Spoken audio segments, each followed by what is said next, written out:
Salt and comfort ചാനലിലേക്ക് എല്ലാവർക്കും സ്വാഗതം. കീം 2024 എൻജിനീയറിംഗ് റാങ്ക് ലിസ്റ്റ് പ്രസിദ്ധീകരിച്ച ശേഷം മാനേജ്മെൻറ്റ് സീറ്റിൽ നിരവധി പേര് അഡ്മിഷൻ തേടുന്നുണ്ട്. കീം ഓപ്ഷൻ കൊടുത്ത് കിട്ടാവുന്ന സീറ്റുകൾ ചിലപ്പോൾ അവരിഷ്ടപ്പെട്ട കോഴ്സല്ല എങ്കിലും, അതേപോലെ ഇപ്പോൾ ഇഷ്ടപ്പെട്ട ഏതെങ്കിലും കോളേജ് ഉണ്ടെങ്കിൽ, അതേപോലെ ഇഷ്ടപ്പെട്ട കോഴ്സ് ഉണ്ടെങ്കിൽ അതിൽ സീറ്റ് ഉറപ്പിക്കാൻ വേണ്ടിയാണ് പലരും മാനേജ്മെൻറ്റ് സീറ്റിൽ പ്രവേശനം നേടുന്നത്. അങ്ങനെയുള്ള പലരും ഡാറ്റാ ഷീറ്റിനെ പറ്റി ചോദിക്കുന്നുമുണ്ട്.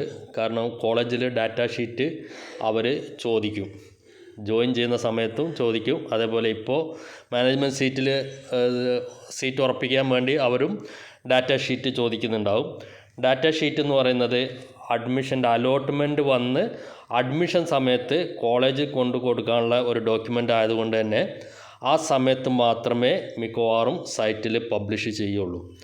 ഡാറ്റാ ഷീറ്റ് എന്ന് പറയുന്നത് കാൻഡിഡേറ്റ് ഡീറ്റെയിൽസും, അതേപോലെ കാൻഡിഡേറ്റിന് വിവിധ വിഷയങ്ങളിൽ, അതായത് എൻട്രൻസിലെ വിവിധ വിഷയങ്ങളിൽ, എൻജിനീയറിംഗ് ആണെങ്കിൽ മാത്സ്, ഫിസിക്സ്, കെമിസ്ട്രി, ഫാർമസി ആണെങ്കിൽ മാത്സ്, ഫിസിക്സ്, ഈ വിഷയങ്ങളിൽ ലഭിച്ച മാർക്കും, അതേപോലെ ഈ എൻജിനീയറിംഗ് റാങ്ക് അല്ലെങ്കിൽ ഇതിൻ്റെ ഫാർമസി റാങ്ക്, ഇനി മെഡിക്കലാണെങ്കിൽ അവർക്ക് നീറ്റ് സ്കോർ എത്ര എന്നുള്ളത് അനുസരിച്ച് കീമിലെ റാങ്ക്, ഇതൊക്കെ കാണിക്കുന്ന ഒരു ഡോക്യുമെൻ്റാണ് ഡാറ്റാ ഷീറ്റ് എന്ന് പറയുന്നത്. അത് CEE ആണ് പബ്ലിഷ് ചെയ്യേണ്ടത്. എൻട്രൻസ് കമ്മീഷണർ ഇതിൻ്റെ അഡ്മിഷൻ്റെ സമയത്ത്, അതായത് നിങ്ങൾക്ക് ഒരു കോളേജിൽ ജോയിൻ ചെയ്യേണ്ട സമയത്താണ് അത് സിയുടെ സൈറ്റിൽ പബ്ലിഷ് ചെയ്യുക. ആ സമയത്ത് ഞാൻ അതിനെപ്പറ്റി കൂടുതൽ വിവരങ്ങൾ തരാം.